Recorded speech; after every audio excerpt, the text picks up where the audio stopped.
Hello everyone, আসসালামু আলাইকুম। Welcome to Ruby kitchen. আজ আমি আপনাদের জন্য একটা সহজ চিকেন রেসিপি নিয়ে হাজির হয়েছি।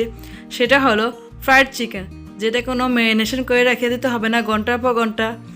আর রেসিপিটা পুরো দেখার জন্য আপনাদের আমন্ত্রণ জানিয়ে শুরু করতেছি। প্রথমে আমি এখানে 1 কেজি পরিমাণ চিকেন নিয়ে নিয়েছি। চিকেনটাকে ধুয়ে পরিষ্কার করে নিয়েছি। টিস্যু দিয়ে এক্সট্রা যে পানিটা সেটা আমি সোক করে নিয়েছি, আর এভাবে একটা ছুরি দিয়ে দাগ কেটে দিয়েছি। তারপর আমি এখানে দিয়ে দেব আদা রসুন বাটা 1 টেবিল চামচ পরিমাণ এখানে। তারপর দিয়ে দেবো এখানে চিলি ফ্লেক্স 1 চামচ পরিমাণ, লবণ স্বাদ মতো। তারপর দিয়ে দেবো আমি এখানে মরিচের গুঁড়া 1 চামচ। এখানে আমি কাশ্মীর মরিচের গুঁড়োটা ব্যবহার করতেছি, আপনারা চাইলে নর্মাল মরিচের গুঁড়ো দিতে পারবেন। তারপর দিয়ে দিয়েছি আমি এখানে গরম মশলা গুঁড়ি 1 চামচ পরিমাণ, জিরা গুঁড়ি 1 চামচ পরিমাণ, ধনিয়া গুঁড়া 1 চামচ পরিমাণ। তারপর দিয়ে দেবো আমি এখানে ফুড কালারটা দিলে কিন্তু চিকেনটা কালারটা সুন্দর আসে, তার জন্য। এখন দিয়ে দেবো আমি এখানে অল্প পরিমাণ এখানে গোলমরিচের গুঁড়া। তারপর দিয়ে দেবো এখানে কর্নস্টার্চটা দিলে কিন্তু চিকেনটা একটু অনেকটা ক্রিস্পি হয়, তার জন্য। আর আমি এখানে দিয়ে দিয়েছি কোট করবার জন্য একটা ডিম। আপনারা এভাবে কোট করে নেবেন। এখানে ডিমটা অপশনাল, আপনারা চাইলে স্কিপ করতে পারবেন, কোনো সমস্যা নাই। কিন্তু কর্নস্টার্চটা অবশ্যই দিবেন, তাহলে কিন্তু চিকেনটা অনেকটা ক্রিস্পি হবে।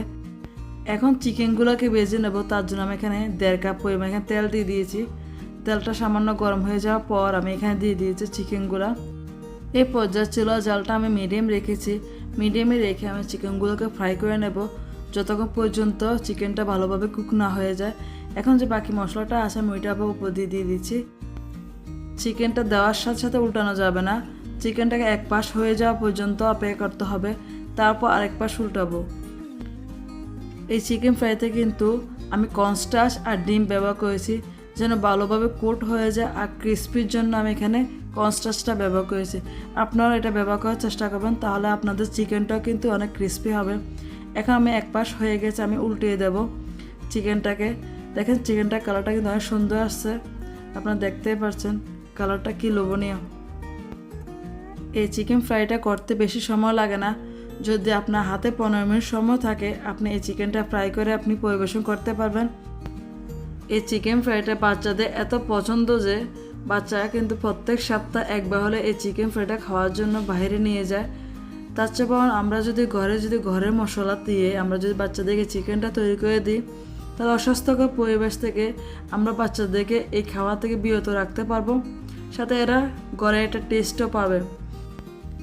আমি আমার বাচ্চাদেরকে মাইন্ড ডাইভার্ট করার জন্য, এরা যেন বাহির থেকে খাওয়া আবদার বেশি না করে, তার জন্য আমি বিভিন্ন কিছু এভাবে বানিয়ে বাচ্চাদেরকে পরিবেশন করি যেন এরা বাহিরে খাওয়াগুলো ভুলে যায়।